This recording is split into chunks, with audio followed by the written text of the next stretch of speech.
आज हम non rigid old Sam coupling के बारे में बात करेंगे। जैसा कि हमने टाइप्स ऑफ कपलिंग में देखा था, ये देखिए, यहाँ हमने टाइप्स देखे थे क्लासिफिकेशंस ऑफ कपलिंग में, है ना। कैसे कैसे करते हैं हम क्लासिफाइड ने। जैसे रिजिड कपलिंग में हमने फ्लैंज कपलिंग पढ़ ली, है ना। प्रोटेक्टिंग टाइप और नॉन प्रोटेक्टिंग टाइप, अनप्रोटेक्टिंग टाइप, है ना। दो टाइप्स देखे इसमें हमने। मफ कपलिंग हमने पढ़ ली, है ना। ये फ्रैक्शन कपलिंग हमने देखी। अब नॉन रिजिड या फ्लेक्सिबल कपलिंग की बात करूं तो पिन टाइप फ्लेक्सिबल कपलिंग होती है, कंप्रेशन कपलिंग होती है। आज हम ओल्ड सैम कपलिंग के बारे में जानकारी लेने जा रहे हैं, ठीक।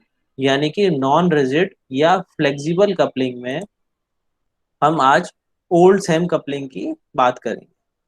अगर मैं ओल्ड सैम कपलिंग की बात करूं तो इसमें हम देखिए, जैसा कि हमें फिगर में दिखाई दे रहा है, अभी जो हमने कपलिंग पढ़ी उसमें हमने देखा था शाफ्ट के एक्सिस कोइंसाइड कर रहे थे। ऐसे ये एक अगर शाफ्ट है, ये इसकी सेंटर लाइन है, ठीक। और ये एक शाफ्ट है, तो इन दोनों शाफ्टों की सेंटर लाइन कोइंसाइड कर रही थी, है ना। और इन दोनों को ज्वाइन करने के लिए हम एक कपलिंग यूज कर रहे थे यहाँ पर। तो ऐसी कंडीशन में हम रिजिड कपलिंग यूज करते हैं, है ना। इनका प्रॉपर अलाइनमेंट रहे इन दोनों शाफ्ट के एक्सिस का। अगर इन केस मैं ले लूं, ये मेरे पास एक शाफ्ट है, ठीक। इसका सेंटर एक्सिस कुछ यहाँ है, और एक दूसरी मेरे पास शाफ्ट है, उसका एक्सिस अगर मैं बात करूं कुछ यहाँ है। यानी कि दोनों के एक्सिस कोइंसाइड नहीं कर रहे, है ना। अलाइन नहीं है दोनों शाफ्ट। तो हम यहाँ पर क्या प्रयोग में लेके आते हैं? ओल्ड हैम कपलिंग। तो ऐसी शाफ्टों को हम ज्वाइन करने के लिए फ्लेक्सिबल कपलिंग का प्रयोग करते हैं, जो कि आज हम ओल्ड सैम कपलिंग की बात करेंगे। फ्लेक्सिबल कपलिंग में ओल्ड सैम कपलिंग आती है, तो आज हम ओल्ड सैम कपलिंग की बात करेंगे। तो जिन दोनों शाफ्टों के एक्सिस कोइंसाइड नहीं करते, ऑफसेट रहते हैं कुछ ऐसे, वो आपको प्रॉब्लम में बताएगा कि 20 mm ऑफसेट है, 30 mm ऑफसेट है, जितना भी हो, है ना। तो आपको दोनों शाफ्ट कुछ ऐसे लेके यहाँ पर फिक्स करनी होगी, ओल्ड सेम कपलिंग, ठीक। अब देखिए, ये बात कर रहे हैं हम, जैसे कि ये एक कोई फ्रेम है मेरे पास। तो इसमें अगर मैं बात करूं, ये एक डिस्क है मेरे पास, लेफ्ट में मैं देख रहा हूँ ये एक लेफ्ट डिस्क है, और ये एक राइट डिस्क है ना। जैसा कि आप देख सकते हो इस फिगर में भी, इस शाफ्ट के और इस शाफ्ट के एक्सिस कोइंसाइड नहीं कर रहे, है ना। ऑफसेट है, 20 हो सकते हैं, 30, 40, जो भी प्रॉब्लम है वो दे। और इस सेंटर, एक ही हमने सेंटर डिस्क ले रखी है, ठीक। तो ये इसने ओल्ड सेम कपलिंग के थ्रू दोनों शाफ्ट ज्वाइन करी हुई है। देखिए, ये शाफ्ट आपको एक दिख रही है, ये इसने एक सेंटर डिस्क ली, और ये वाली शाफ्ट, तो दोनों के एक्सिस ऑफसेट है ना। तो ये नॉन रिजिड या फ्लेक्सिबल कपलिंग के अंतर्गत आती है। अब देखिए, इसकी मैं ड्राइंग समझने की कोशिश करते हैं। एग्जाम के पॉइंट ऑफ व्यू से अगर मैं समझना चाहूँ, तो वो एग्जामिनर क्या करेगा, एक डी की वैल्यू आपको देगा। फॉर एग्जाम्पल डी वो 30 दे देता है, 20 दे देता है, जो भी वैल्यू देता है। तो डी की वैल्यू उसने 30 mm दे दी, ठीक। तो आपको हर जगह 30 mm यूज करके डायमेंशन निकालनी है, और फिर वो ड्रॉ करना है, ठीक। अब ये 30 mm दे देता है, तो डी की वैल्यू हर जगह हम 30 mm लेके इंटू करके, और वो डायमेंशन पता कर लेंगे। जैसे ये 2D दे रखा है ना, तो 2 × 30, 2 × 40, 2 × 50, जो भी उसने डी की वैल्यू दे रखी है, तो ये सारी डायमेंशन हम फाइंड आउट करेंगे, और फिर हम फिगर बनाएंगे, ठीक। चलिए, तो फ्रंट व्यू की मैं बात करता हूँ पहले। ये देखिए, ये मैंने फ्रंट व्यू बनाया हुआ है। ये फ्रंट व्यू कैसे बनेगा हम पहले वो बात करेंगे, है ना। ये मैंने एक, ये शाफ्ट है, नंबर 1 ये एक शाफ्ट है, और नंबर 2 ये शाफ्ट है, ठीक। अब डी की वैल्यू उसने 30 mm दे रखी है, तो ये सारी डायमेंशन हमें इजिली निकल आएंगी, है ना। यहाँ पर इसने ये एक की लगा रखी है ना। जैसा कि ये आप देख सकते हैं, ये एक की लगा रखी है। है ना। और यहाँ पर ये एक की लगा रखी है, ये आप देख रहे हो, ये एक की लगा रखी है। ठीक, क्यों लगा रखी है? ताकि ये यहाँ पे स्लिपेज ना हो। ठीक, ये शाफ्ट रोटेट होते टाइम स्लिप ना करे इस हाउसिंग के अंदर, तो हम ये की फिक्स कर देते हैं इसमें। ठीक, अब इसको बनाने का तरीका सीखते हैं, बनाने का तरीका जानते हैं। ठीक, फॉर एग्जाम्पल उसने डी की वैल्यू 30 mm दे दी, तो हमें डायमेंशन इंटू करके इजिली मिल जाएंगी। अब उसने ये कह दिया है कि दोनों shaft 20 mm, both shaft 20 mm offset है दोनों से, है ना। आपस में जो शाफ्ट है वो कितनी ऑफसेट है? 20 mm, 20 mm शाफ्ट ऑफसेट है। ठीक, तो हमें ये विशेष ध्यान रखना है फ्रंट व्यू बनाते टाइम। सबसे पहले मैं क्या करूंगा कि ये एक सेंटर लाइन लेके, पहले मैं ये आपको शाफ्ट बनाना सिखाता हूँ यहाँ पे।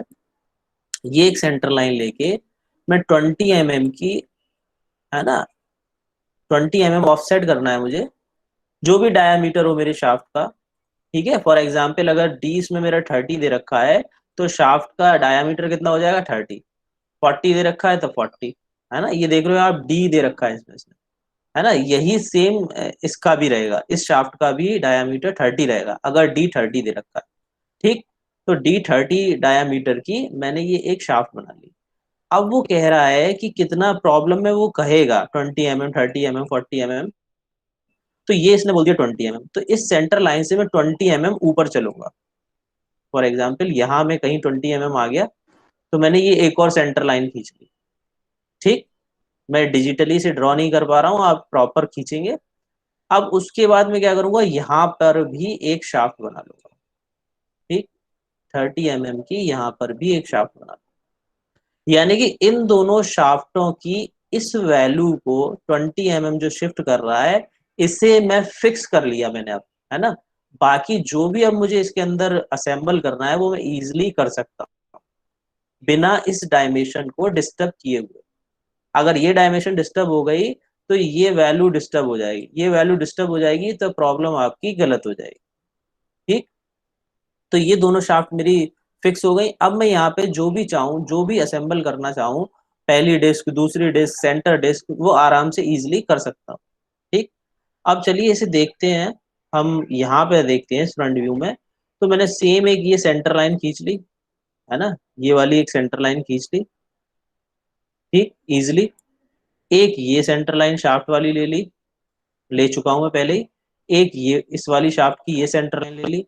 दोनों शाफ्ट मैंने दो लाइनें खींच ली, ताकि मुझे ये पता रहे कि मुझे यहाँ से इन शाफ्टों को लूज नहीं करना, है ना, लोकेशन को डिस्टर्ब नहीं करना।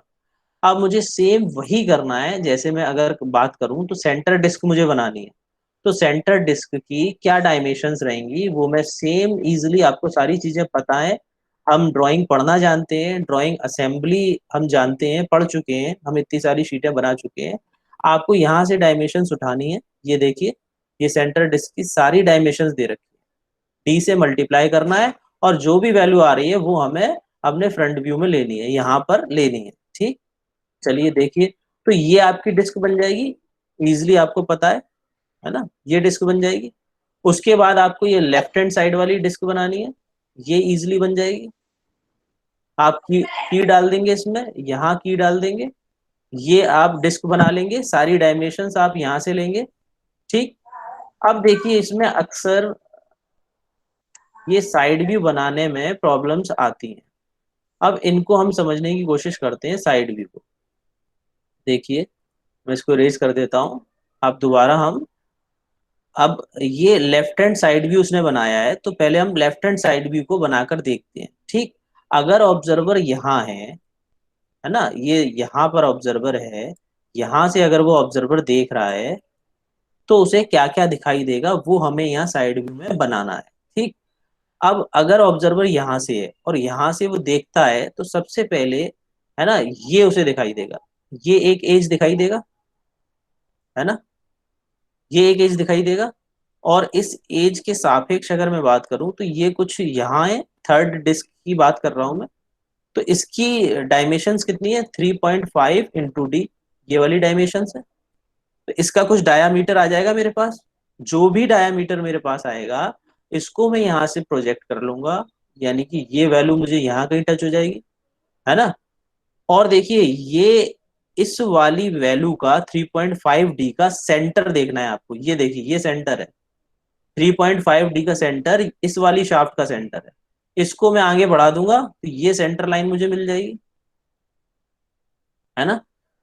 अब आप एक वर्टिकल सेंटर लाइन ले लें। एक वर्टिकल सेंटर लाइन ये मैंने ले रखी है, ठीक। ये वाली सेंटर लाइन मुझे यहां से अगर ऑब्जर्वर देखेगा तो ये मिलेगी।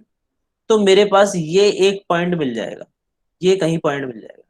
और 3.5D लेने के बाद, इसे कंपास में भरने के बाद, है ना, 3.5D का आधा, क्योंकि ये डायमीटर है, मेरे को रेडियस चाहिए। तो इस पॉइंट पे मैं कंपास की नोक रखूंगा, और ये आप सर्किल देख रहे हैं, ये वाला सर्किल, इस सर्किल की बात कर रहा हूँ मैं। ये आप सर्किल देख रहे हैं, तो ये आधा ये सॉलिड हो जाएगा, ये आधा सॉलिड हो गया, है ना। ये आप देख रहे हैं, ठीक है ना। डार्क लाइन मैंने बनाई है, सॉलिड लाइन बनाई है। अब आप देखेंगे इसी एक्सिस से जो आधा सर्किल इसने बनाया हुआ है, ये आधा सर्किल इसने डॉटेड बनाया है, ये आप देख रहे हैं, ये डॉटेड है। अब देखिए इधर से अगर ऑब्जर्वर इधर है, तो वो क्या करेगा, उसको ये ऊपर वाला आधा सर्किल ही तो दिखाई देगा। ये इस वाले एज का इतना यहां तक ही तो सर्किल दिखाई देगा। और ये जो नीचे वाला सर्किल है, ये एज है, यहां से अगर देख रहे हो तो ये एज दिखाई देगा, नहीं दिखाई देगा। बट जो चीज नहीं दिखाई देती उसे हम डॉटेड शो करते हैं, तो ये मैंने डॉटेड शो कर दिया है। ये देख रहे हो आप। देखिए इसे 3D फिगर में देखकर समझते हैं। ये देखिए, अगर मैं यहां समझना चाहूं से, देखिए मैं ये इरेज कर देता हूं, आप समझते हैं इसे। अगर ऑब्जर्वर, ये फ्रेम हटा देते हैं अभी, अगर ऑब्जर्वर यहां से देख रहा है, ऑब्जर्वर यहां से देख रहा है, ये फ्रेम हटा दो, यहां से अगर ऑब्जर्वर देख रहा है, तो मुझे ये वाला एजी तो दिखाई दे रहा है। यही तो हमने समझा अभी। आप देखो, अगर ऑब्जर्वर यहां से देख रहा है, 3D फिगर में देखिए, तो उसको यही तो, ये वाला एजी तो दिखाई देगा, ऊपर वाला दिखाई देगा कि नहीं देगा। और ये कितना दिखाई देगा, यहां से अगर मैं स्टार्ट करूं, दिखना शुरू हुआ, ये शुरू हुआ दिखना, तो ये कहां तक चला जाएगा, आधा सर्किल तक, इसी के यहां कहीं एंड तक आ जाएगा, है ना। या पीछे पोर्शन में यहां से रोटेट होता हुआ, ये पीछे से यहां तक कहीं, है ना, इसी के अलाइन होता हुआ आएगा, ये इतना आधा सर्किल दिखाई देगा, अगर मैं 3D फिगर में बात करूं, है ना। और बाकी ये जो आप देख रहे हैं यहां से जो शुरू होगा, ये देखिए, ये ग्रीन पोर्शन देखिए आप, ये ढक जाएगा, इस वाली शाफ्ट की वजह से ये ढक जाएगा ना। तो इसी कारणवश मैंने यहाँ क्या किया हुआ है, ये ऊपर वाला सर्किट सॉलिड बनाया हुआ है। ये ऊपर वाला सर्किल क्या है, सॉलिड, क्योंकि मुझे दिखाई दे रहा है ये एज। बट इसके नीचे ये जो हाफ सर्किल है, इस सेंटर लाइन से जो ये हाफ सर्किल है, ये दिखाई नहीं दे रहा। अब ये दिखाई नहीं दे रहा, तो ये मैंने डॉटेड बना दिया है। बात समझ में आ रही है ना। अब चलिए आगे चलते हैं। अब इसमें यहां से जब मैं देख रहा था, तो ये एज और ये एज मुझे बन रहे थे, तो ये बाहर वाला मेरा सर्किल बन के कंप्लीट हो गया। अब सेम अगर मैं यहां से देखूंगा, तो ये एक शाफ्ट दिखाई देगी मुझे, ये शाफ्ट दिखाई देगी। तो मुझे क्या करना है, इस शाफ्ट को, इस सेंटर लाइन को, इस शाफ्ट की सेंटर लाइन को आगे में एक्सटेंड कर लूं। ये वाली मिल जाएगी मुझे, देखो ये अलाइन होती हुई आ रही है यहाँ पे, ये मिल गई, ये वाली शाफ्ट मिल गई, ये वाली शाफ्ट की सेंटर लाइन मिल गई। अब इधर से देखूंगा अगर मैं, तो ये कटा पोर्शन भी दिखेगा शाफ्ट का, ये डी वाला, ये डायामीटर। तो मैंने सिंपली यहाँ से ये खींच ली लाइन, तो ये वर्टिकल सेंटर लाइन है, तो ये पॉइंट मुझे मिल जाएगा। अब ये कटा पोर्शन दिखाई दे रहा है मुझे, क्योंकि कटा हुआ है या मटेरियल दिखाई देगा, तो इसलिए मैंने ये हैचिंग करी हुई है। तो इतने डी डायामीटर का, है ना, डी डायामीटर का जो भी आपको प्रॉब्लम में दे रखा है, वो मैं ये रेडियस का सर्किल खींच लूंगा, है ना। डी डायामीटर का सर्किल होगा ये, या डी का आधा रेडियस लेके आप इसे खींचेंगे, है ना। तो ये सर्किल बन गया। अब चलिए आगे चलते हैं। अगर मैं शाफ्ट से ऊपर जाऊंगा, तो मुझे ये एक एज दिखाई देगा, देखो ध्यान से, इधर से देख रहा हूं तो ये एज दिखाई देगा, है ना। सेम अगर इधर से देखूंगा तो ये एक एज दिखाई देगा, ये तो दिखाई देगा ना। ये कहाँ कवर हुआ, ये वाला कवर हो गया था, ये वाला कवर हो गया था जब हमने पहले देखा था। तो ये दोनों एज दिखाई देंगे। ये सेंटर मेरे पास आ चुका है, पहला सेंटर ये था मेरे पास, ए, स्मॉल ए जो मैं लिख रहा हूँ, ये वाला सेंटर था। इस बात को विशेष ध्यान रखना है, बच्चे कंफ्यूज रहते हैं और गलतियां करते हैं। इस बार सेंटर शिफ्ट हो गया है, ये देखो, ये सेंटर शिफ्ट हो जाएगा, थोड़ा सा नीचे आ जाएगा। कितना शिफ्ट होगा? 20 mm, क्योंकि प्रॉब्लम में दे रखा है, जो भी प्रॉब्लम में दे रखा हो 20 30 है ना। तो ये शिफ्ट होके हम यहां से बनाया है, ये सेंटर लिया है मैंने शाफ्ट का। सेंटर बी में ऐसे नाम दे देता हूँ। बात समझ में आई? तो ये सेंटर मेरे पास ऑफसेट हो गया, जो भी प्रॉब्लम में दे रखा है उतना ऑफसेट हो जाएगा। तो अब इस सेंटर को मैं मानकर ये वाली रेडियस का, जो भी इसकी रेडियस है डिस्क वन की रेडियस यही होगी, 3.5D होगी। फिर भी हम इसमें देख लेते हैं, है ना। ये देखिए, ये अगर देखना चाहूँ, ये देखो, ये यहाँ पे इसने दे रखी है डिटेल ड्राइंग में 3.5D। ठीक। तो जब ये 3.5D दे रखी है, तो ये डिस्क भी 3.5D की होगी। दोनों अलाइन हो रही है ये डॉटेड लाइन के थ्रू, देखिए। तो अब यहाँ अगर मैंने 3.5D दे दिया इस डिस्क में, तो इसमें देने की आवश्यकता नहीं है। तो मुझे पता चल गया इस पहली डिस्क की मेरे ये डायमीटर कितना है, 3.5D। ठीक। तो मैं ये 3.5D ले लूंगा यहाँ पे।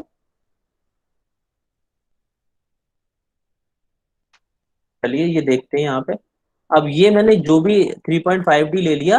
अब 3.5D अगर मैं यहाँ लूंगा, तो इस सेंटर से मैं 3.5D का एक सर्किल खींच दूंगा सिंपली। ये मैंने खींच दिया। अब ये वाला सर्किल देख रहे हैं आप, कैसा है? पूरा आप देख रहे हैं, है ना, सॉलिड है। ठीक है। पूरा आपका सॉलिड बना हुआ है ये ना, डार्क लाइन से बना हुआ। क्यों? क्योंकि ये दोनों एज मुझे दिखाई दे रहे हैं। बात समझ में आई? अब आगे चलिए, आगे चलेंगे तो ये दो एज दिखाई देंगे। सिंपली मुझे कुछ नहीं करना, इसी सेम सेंटर से ये एक सर्किल ड्रॉ कर देना, जो भी डायमेंशन इसकी दे रखी है। ठीक। बात समझ में आ रही है इतनी? है ना। ये आपकी, ये डायमेंशन जो भी दे रखी हो वो खिंच जाएगा, बन जाएगा। अब चलिए आगे चलते हैं। आपको ऐसे ही आगे भी पूरा ये कंप्लीट करना है। आगे देखिए, ये की है ना। इस की ये आपको ये सेंटर मिल गया। ये मेरे पास की आ गई, है ना। जो भी इसकी लेंथ और विड्थ दे रखी है वो ये आ गई। अब देखिए यहाँ पर भी एक की है। ये देख रहे हैं आप, ये यहाँ पर भी की दिखा रहा है। तो आप यहाँ पर जब की देखेंगे, तो यहाँ पर एक की और आएगी, सेम डायमेंशन, है ना। कहाँ पर आएगी ये की? क्योंकि ये इस शाफ्ट पर है ना। इस शाफ्ट पे अगर ये की है और आप इधर से देखेंगे, तो ये वाली की नहीं आएगी, है ना। इधर से अगर आप देखेंगे तो ये वाली की आएगी, क्योंकि इधर से ऑब्जर्वर को दिखेगी ना, तो ये वाली की दिख रही है। ये वाली की क्यों नहीं आई? क्योंकि यहां से ऑब्जर्वर को नहीं दिखाई दे रही। अगर आप इसी का, ये आपने इसका लेफ्ट हैंड साइड व्यू बनाया है, अगर इसी का आप राइट हैंड साइड व्यू बनाएंगे, तो ये वाली की दिखाई देगी, ये की नहीं दिखाई देगी। बात समझ में आ रही है? तो ये आपका साइड व्यू बन जाएगा। तो चलिए इसके डाउट्स ले लेते हैं हम पहले। आपके जो भी डाउट्स हैं ओल्ड सैम कपलिंग के, आपके जो भी डाउट्स हैं वो डाउट्स हम पहले ले लेते हैं, फिर उसके बाद आगे बढ़ेंगे हम।